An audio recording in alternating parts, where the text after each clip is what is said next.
Yeah. Oh, hi. Hi, Hi. Sepita. How's it going? Oh, is your camera Yeah. I think your camera's cutting in and out a little. Hi, how are you? Hi. Hi. It's good. How's it What going? about yours? Yeah, your The cam internet is not working, Yeah. probably. Yeah, Yeah. she's in Iran. I can hear Okay. you. You can hear me okay?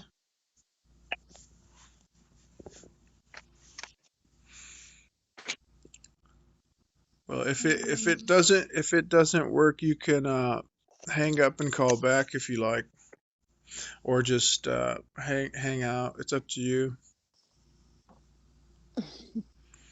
You see? Yeah. Poor Iran. Freaking Yes, it's everybody's trying to attack them, and it's like they haven't done anything. Mm, But yeah. America, on the other hand, is okay. bombing this country, bombing that country, helping Crazy Israel. world. Yeah, crazy world, that's for sure. Yeah, it's true. It Crazy. is. Yeah. Sad. Sepita, can you hear me? Oh, it's okay. Yeah. Well, we can't hear you too well, Sepita, so we'll have to uh, continue, and maybe you'll uh, summon Yes, I can hear you. a Thank you. out of nowhere. You can hear me. Oh, great. So do you guys have anything you want to talk about at all, or anything that comes to mind, or any questions?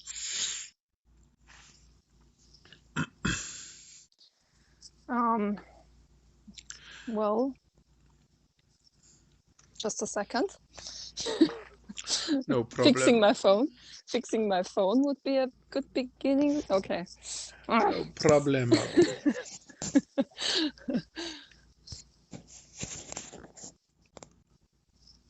Well, just right now, trying to keep a calm mind is sometimes challenging, with all the things going on and trying to, not to get overwhelmed in a way. I would say that's right now a bit a challenge, Hmm. for me in general.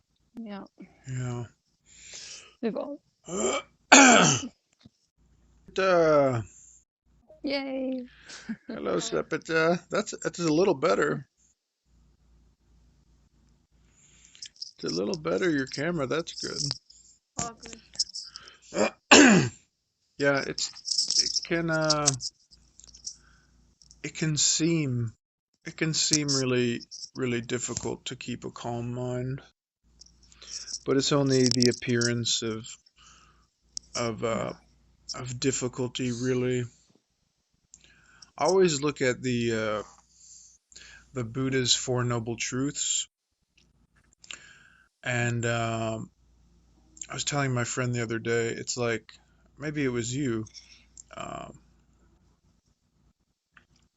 I was saying, let me know if it was you. But I was saying it's like MMA fighting, you know. And this one guy, like Boss Rutan, he says stick with the basics, you know. Mm, And the basics to the Buddha was the Four Noble Truths, that life is suffering and it's caused by our negative attachments, and there's a way out, the Noble Eightfold Path. mm, Um,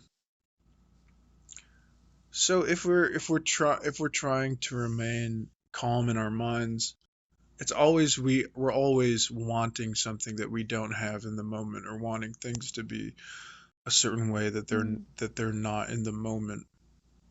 Mm.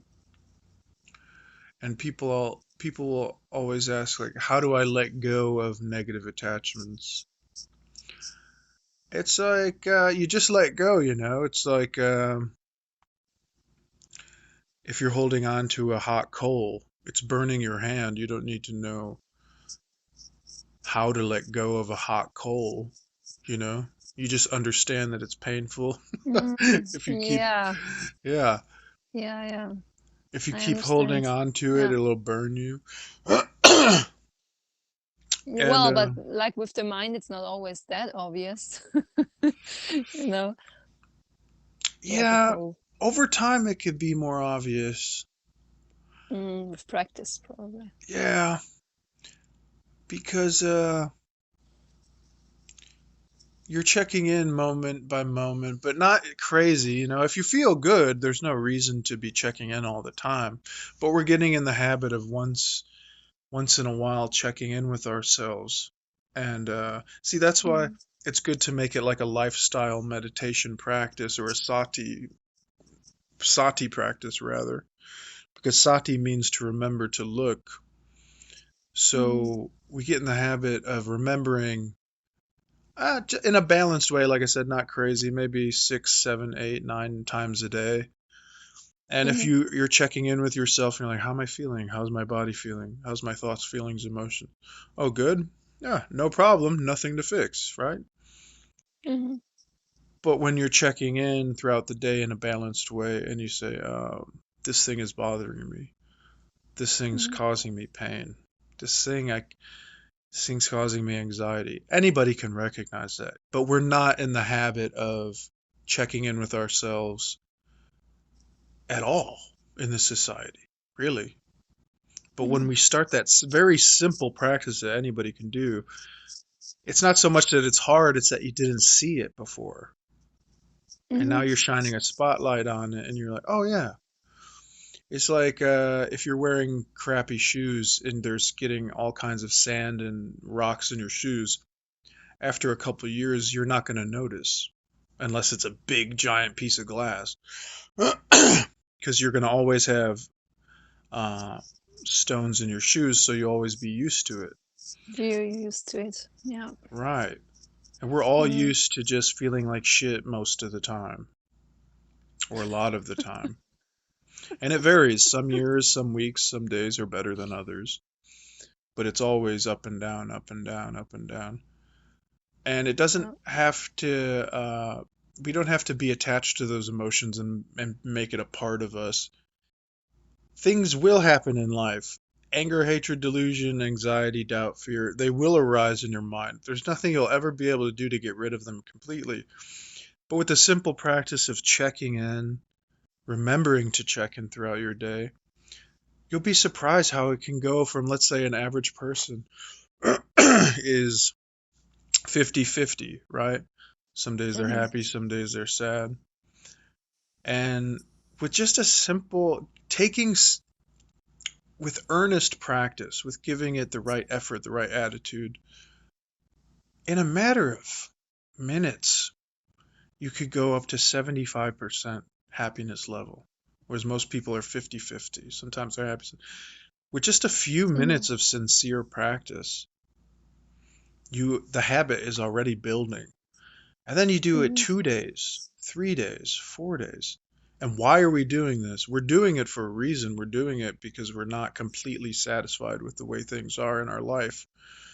And we want to have a feeling of satisfaction. That's why everybody does everything from art to music to sex to relationships to careers to goals, whatever. We're looking for satisfaction. Mhm. But we've never stopped and said, why are we doing what we're doing? What's the point of this? We just take society's word for it. Well, it's what everybody's doing, going along to get along, fitting in, why cause trouble when I don't have to? Just do what they tell me. Because Mhm. we're born into this universe in these fleshy bodies, in these alien monkey creatures floating around in space. It's fucking crazy.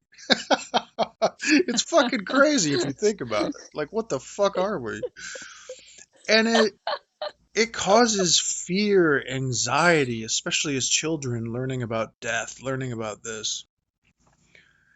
And people cling on to life, certain types of life rafts. And society gives you a life raft to hold on to: money, status, careers, Mm, goals. Keeping busy. mhm. That's society's favorite thing. Is Yeah, always something must be done, right? When you meet, yeah, like we were talking the other day, when you meet somebody, your parents and stuff, they're like, "What have you been up to? What have you been up to?" It's like, yeah, yeah. I don't We know, were just talking about that. living, doing the same thing I've been doing Yeah, since yeah. I was born. You know what I Mm, mean? If something yeah, yeah. crazy happens, I'll let you know. You don't have to tell me like, "What are you doing? What are you doing?" I don't know, just chilling. Because and what does that teach children when you tell them, "What do you want to be when you grow up? What do you want to be?" Mm, Everything's about the future. You're going to have a bright future. It's yeah, like yeah, you're telling the kid, right now you don't matter. Right now you're not important. Right now you're not yeah, yeah. valuable. In the You're future, not doing anything. Yeah. right. In the future Mm, you'll be valuable when you become something, mm, right? And then they get old, they work their ass off, they study and they become something, and then they're still miserable. And they're like, "Hey, where's this thing everybody promised me?"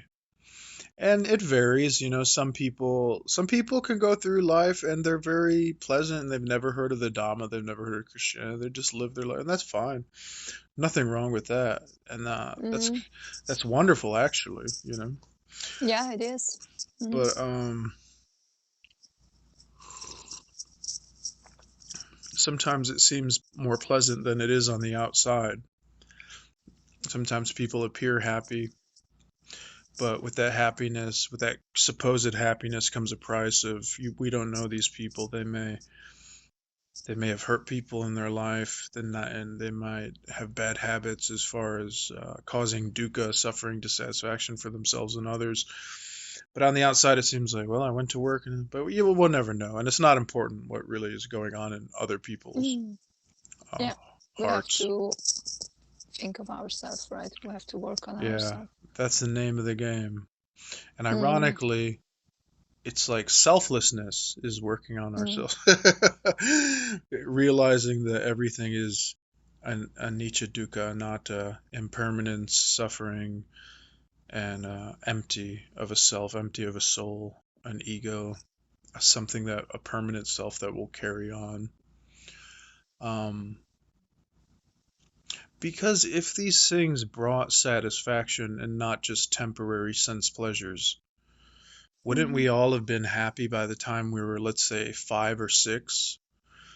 Yeah. Most of us, if we're lucky enough, we were born into some loving families. Not everybody, but Mm. in this example, most people, generally speaking, when they're 6 years old, they had a lot of good birthday parties. They got all the presents they want. They had a loving mother and father or somebody Mm. raising them that cared enough to them for them to be alive and have dinner and a roof over their head.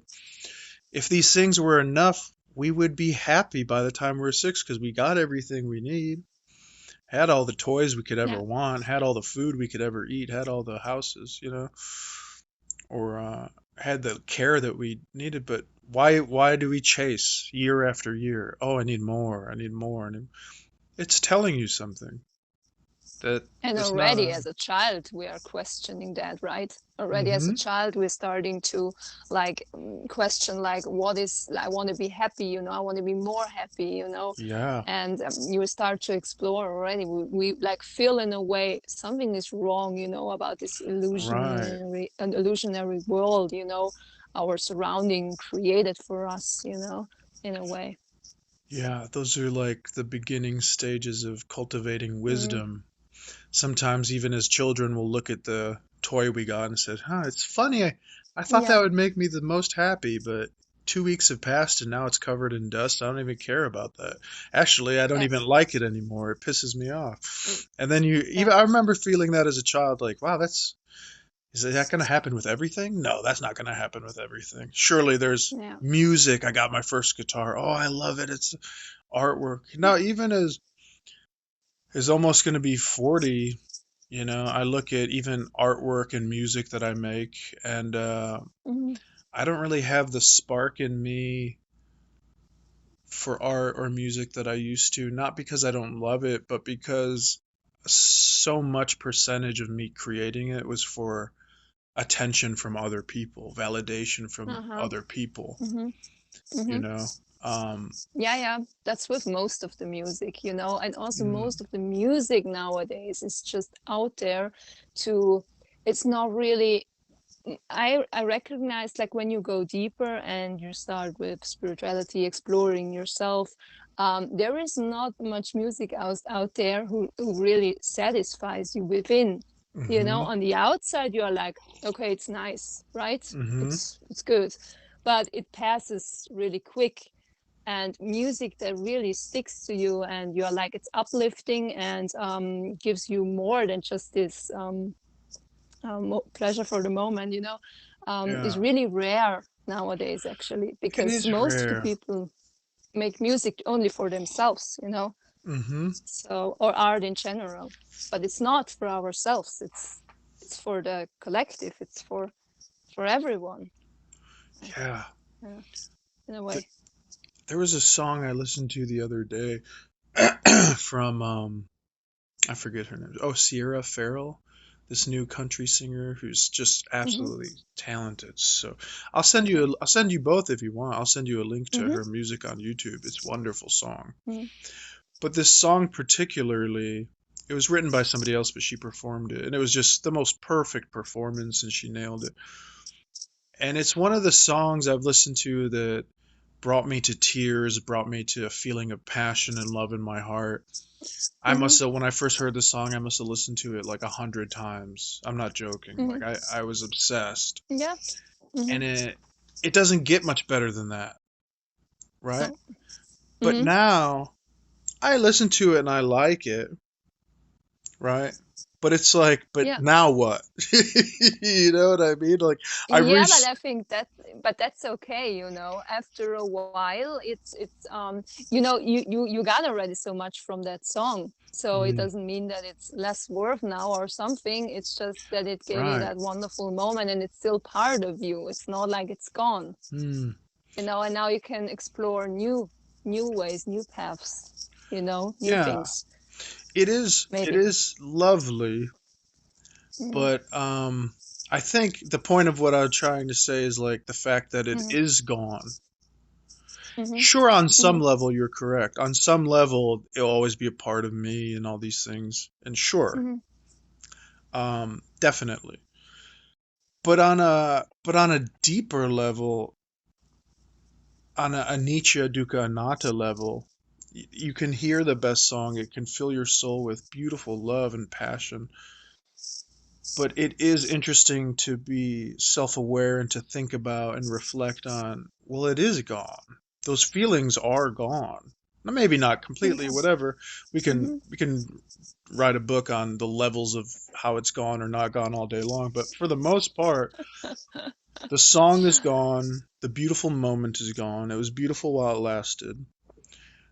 But that tells me something too, It really is reflecting on anicca, dukkha, anatta, impermanence. That's gone, right? But I want it back. I want to feel that way again. And let's say even a more beautiful song comes out and I do feel that way. It's not going to last forever. It's going to pass, just like life. We can live the most beautiful, adventurous life. World travelers have moments of these. Look at all the actors and actresses. We have to look no further than the entertainment industry. They live extraordinary lives. Nobody can deny that. Beautiful Yeah. artistic lives. Like Daniel Day-Lewis, they have these abilities to act and these great art crafts and stuff, but most of them are drug addicts. Most of them are so insecure, the tiniest thing will break them. The tiniest insult will destroy them. Well, yeah. Go ahead, Lo. No, I was Yeah. just saying, but that's because mostly, like, because they are the industry is using them, right? Mm, And some, one yeah. day well, fame comes with a price most of the time. Yes. And It's not for nothing. let's say even it's not sinister. Let's say there's some actors and actresses mm, out there who never had any real evil problems with people they dealt with. Let's just say they had a great career as an actor and actress. mm, mm, mm, Still, some of those people, it's not it's not what happened, it's what they expected to happen that never did. I remember mhm, uh, recently too, I heard Will Smith say this, and Matthew Perry from Friends. I think that's his name, Matthew Perry, who played Chandler on the show Friends. mm. Yeah, yeah, yeah, yeah. I could quote them both because they both literally almost said word for word the exact same thing. But they were saying, when I got famous, it was supposed to fix everything. And for Mhm, 2 weeks, 2 months, it was fun being in the mm, mansions and swimming pools and parties and cars. They said it really was a great time, but it didn't last. And they're left in these mansions. He literally said this. I was left in this mansion just by myself after 2 weeks thinking, well, shit, I worked my whole life for this pinnacle, and I'm on the most successful TV show in America at the time, in the world.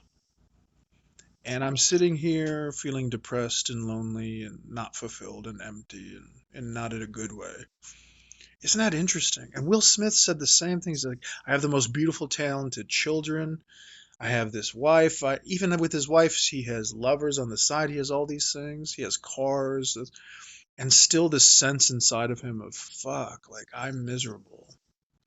And I just thought that's so beautiful that these two people opened up like that in these interviews because it really does help others who are trying to pursue the same things. Like, and it's not that it's the acting or the entertainment industry that will make you feel that way necessarily.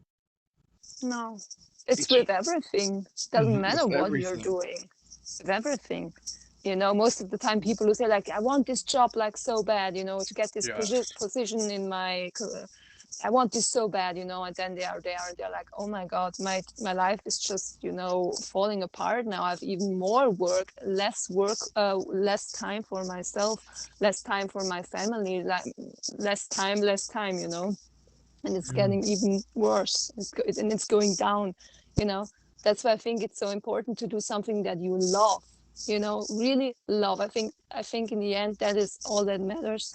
To do something mm, with passion and with love, and everything else will come in place. Everything else you can't control, but to work like it. And if you work in an industry, in a big industry, full with money and everything and stuff, and like an extra or whatever, um I think it's very important to stay to be still yourself, to be true to your art, and when mm, you kind of lose that and let go of that, of course there are many challenges. Everybody's telling you like, do this, do that, and you will get more out of it, and you will get bigger roles, and you will get more attention. And most of the people like will do it, because they think like, well, more attention is awesome, and it makes me mm. even bigger. But this is not like you said, this is not going to happen in the end, because in the end you will feel more miserable, because you recognize that everything is just an illusion. It is not Mhm. real. So Yeah, and it doesn't mean you can't pursue music. It doesn't mean you can't even pursue a no, very excellent no. acting career or anything like that. But Mm, it is something that is what we're doing here now, is we're practicing with the Sangha, getting together. We're practicing remembering these things, that they may be fun.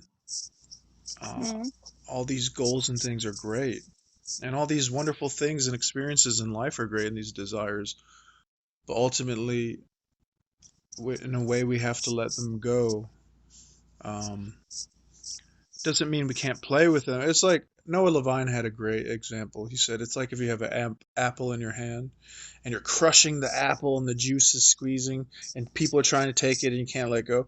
But then if you just have the apple resting in the palm of your hand, you're enjoying it. If it falls off, you don't care. It's not having the apple that is mm, causing it. It's our relationship to the apple. Desires are mm. no problem. It's our attachment to the desires that is Yeah, causing. And what's the difference yeah. between a good attachment and a negative attachment? A Mm, negative attachment is something that's causing us dukkha or suffering dissatisfaction. And mm, we need to remember, look, and change that into sukha.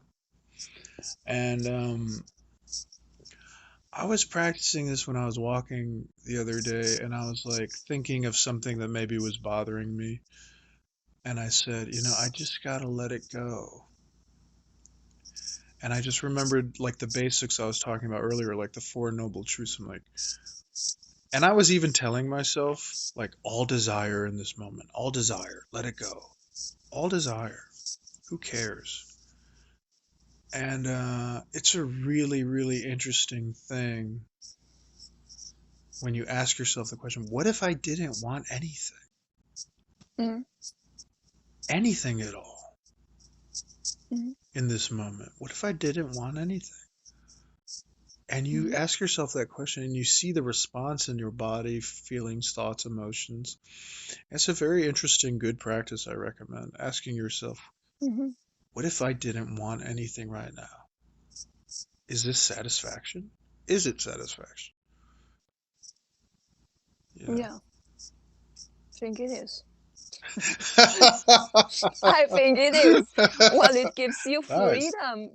You know, it gives you freedom. It's just you let go of everything, and that's what I mean. Like with just do what you love, and don't expect always something to get out of it. You know, Mm, to we right. always want something from it, but why? You know. Yeah. Yeah, totally. Yeah, and I'll still do art, I'll still do music, but I feel like I Mm-hmm. have, as I get older, a more mature way of looking at it. Like when I'm making art, Mm-hmm. you could be sure that it's because I really am feeling it in the moment, really am Yeah. wanting. And the last thing on my mind is, oh, I can't wait till people like this or see this. I used to Mm-hmm. care about that so much, and now I kid you not, it's the farthest thing from my mind. That's why I don't even post that much videos lately, the last year or Mm-hmm. two, is because it's just I've had people say, "Oh, great, you're great. This is great. This is great." We all have experienced that. So Yeah. why do we need more of it? Why do like, I've had people call me an asshole. I've had people call me a piece of shit. I've had people call me the greatest thing on earth. It doesn't do anything. Like, what's the point of it? So, like Well, you were it's beautiful saying, if, yeah, if you just sit at home and play for yourself and it makes you laugh yeah, and it makes you feel good. I mean, that's wonderful, you know. You don't have to mm, play for anyone, just play for yourself. I mean, I love totally. to play for myself. It's like, Mm, hi Marina, I play you you know, it's like I'm my own audience, you know, like I play this for you, Marina, because you are just nice the way you are. yeah, and It's like a gift. It's like a gift to myself, you know. yeah. Call me crazy. Oh no, You craziness. know? Craziness has a real definition in the Dhamma, and craziness would be suffering, experiencing dukkha, and not attempting to change it. And that's how a lot of the world lives, or they're changing it, attempting to change it in very ignorant ways that are causing more dukkha. Mm, But that's the only see in Theravada, if you read the mm, Pali Canon and stuff, or read a lot of Buddhists, they'll talk about laziness being a bad thing. So ignorance being a bad thing. But what is ignorance? What is laziness really? Laziness is not the mm, classical, oh, this guy's sitting here doing nothing. Laziness in my opinion, in the Theravada sense, in the way that Buddha was talking about it, was when dukkha's arising and you're not doing anything about it. mm. You're not You're not practicing working on yourself in a way. working, yes, but more like working sounds a little hard, like this is serious, this is a lot of work. Yeah. But you're right. It's the lack of practicing that's cultivating this inner wisdom that we all have, because we think Mm, when something happens, we don't change it. We let it be and fester, or we mm, try to change it in mm-hmm. ignorant ways, like buying material possessions to make ourselves feel better. That's true laziness, actually. And Yeah. true laziness in the noble sense is like it can be somebody who's a workaholic. But if they're lazy in changing their Yeah. dukkha into sukha, That's the laziness and torpor. I forget that word, topar, how they say it. Laziness and torpor in Theravada, but it just basically means laziness, and that's the real laziness is suffering, having dissatisfaction, and not doing anything to change it. Yeah, yeah. Uh, and that's why there's a lot of people addicted, have addictions to drugs, addictions to Mm, money, gambling, sex, addictions to all types of things. mm, Because it's easier to take a pill, it's easier to even make mistakes than it is to look at ourselves and say, hey, I should change, you know? Maybe I should change a yeah, bit. yeah. It's the same with Yeah. our bodies, right? If we just, if we have pain and we always feed ourselves with the right pill, that the pain is gone, but Yeah. we never work on the problem, what is causing the problem, Mm. what is happening with our body.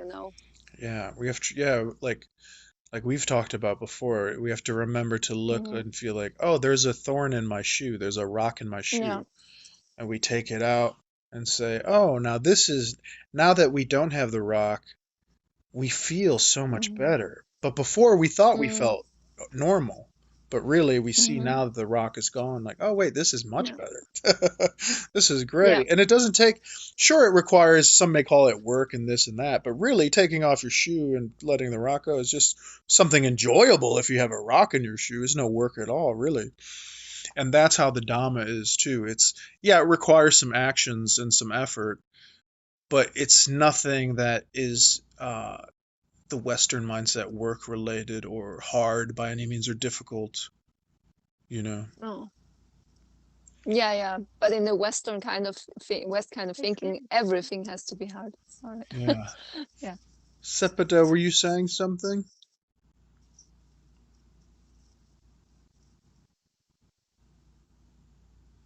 Oh. Sepida, were you saying something? Can you hear me okay? Hello. Yeah, can Can you you hear my voice? yeah. Yeah. Yeah, thank you. I have one question. When I'm with some people, my friends, and surrounding with some people,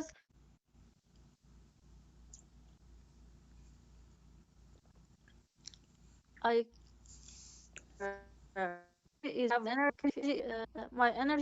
my friends talking about the bad news and about family and about hitting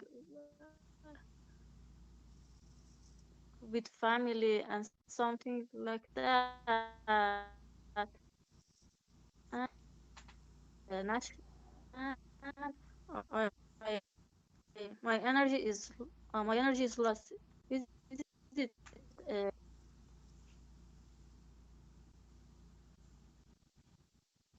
You're breaking up a little, but what I got from it is you're with some people and that's about all I got. Anything else? I'm assuming you were with some people that are not making you break feel out well. from my friend? You're with some friends?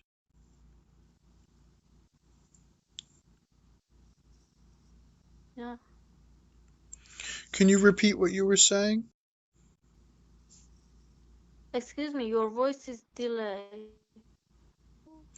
Oh, yeah, yours is a little delayed and choppy. Uh, Too, do you want to try repeating it? Can you repeat what you said? yeah. Uh, what you say? What's that? You say I break with my friend. Yes, true. Well, well, you might have to DM me after this call and explain the situation more because we had trouble hearing you a bit. Mhm. Yes. Yeah, we were having trouble Yes, thank hearing you. You said you I were. heard something that she has like low energy, something. She said like also like her energy level is not that high. She said that she's not feeling well, like in a I got that in a way. Like with You're her friends, maybe. okay. That's what I got. You're having low energy as well. Are your friends draining your yes, energy? yes. And Yeah. my friend, I think when I am alone, I have more energy.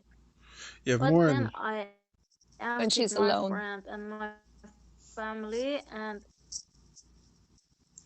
talking Yeah. about the Mhm. news and this, energy. Our families and friends can definitely drain us of energy. That's for Yeah. sure. And when Yeah. we're alone, we can build up our energy back. That's why the Buddha recommended for, especially for beginners, but for anybody, solitude is wonderful. Being alone, if you can be Mm. alone, if you can get some time alone in the forest, especially in nature, there is just nothing better. Yeah, to Yeah. be in nature, to get away from people. If you're forced to be with people, make the best of it, the best you can. It's a good practice in and of itself too, is learning to be content with your surroundings not how you wish they were. But also, if you have a choice, if you can go to nature, it's wonderful to just be in there and not want anything and be satisfied. And then you'll get around some family and some friends who rub you the wrong way and make you feel like shit once in a while. But that's good too. It's like it's almost like if you're walking barefoot, it builds some calluses, you know? And you don't have to hate Mm. walking barefoot. Over time, you get used to it. And you don't hate the road because it's hurting your feet. But over time, your relationship with the road changes, even though the road is acting the same upon your feet and skin.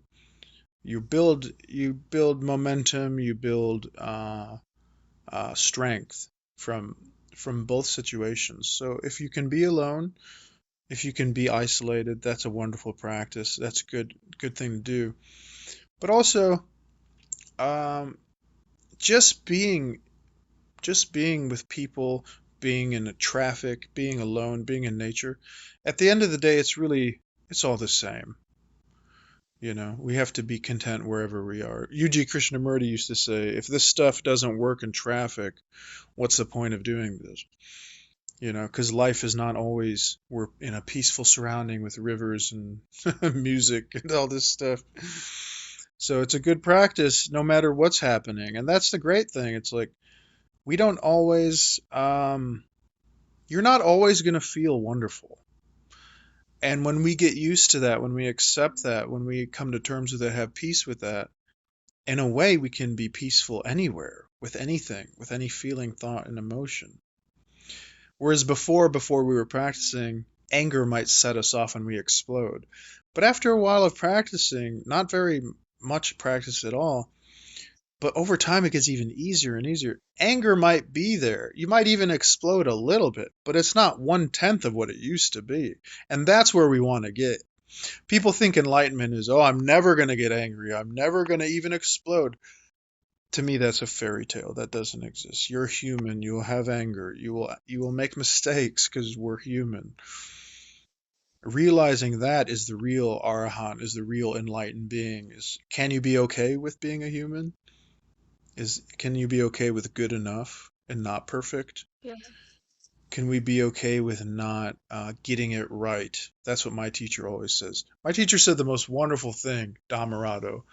He he's an ex monk from Thailand. He has a page on YouTube. It's quite lovely. Mhm. I also host some groups on there as well. But anyways, oh, and he has a website, Open Sangha Foundation. Yes, wonderful website. Um, but he said you don't have to get your practice perfect to get it happily. Isn't that Yeah. lovely? It Yeah. takes so much burden off of studying, of Yeah. scholarship, of over intellectualization. And it's like the Mhm. perfect practice is you don't have to get your practice perfect. You just have to get it happily. Yeah. Isn't that lovely? I love it. It takes so Yeah. much pressure off. Yeah. You know? Yeah. It's like the same thing, like doing it with love, with Yeah. intention from your heart, um Yes. and I think also on an energy level, like when you have, like, because she was saying, you were saying with your friends and stuff like that, I think it's very important. I think it's good, to say, okay, I don't get too attached to it, and it's normal and everything. But it's also important to step back, because we have energy bodies, as we have an energy body, and I think it's very important that to listen to our body, and to listen to those energies also, and to feel those energies. And if we feel that an energy is not good for us, and is not um, comfortable with our own, and it's just not working. I think it's also important sometimes to step back, and go into loneliness, like you said, Yeah. being, but not like isolating, not like that, but just having, the saying no to things. It's important sometimes to say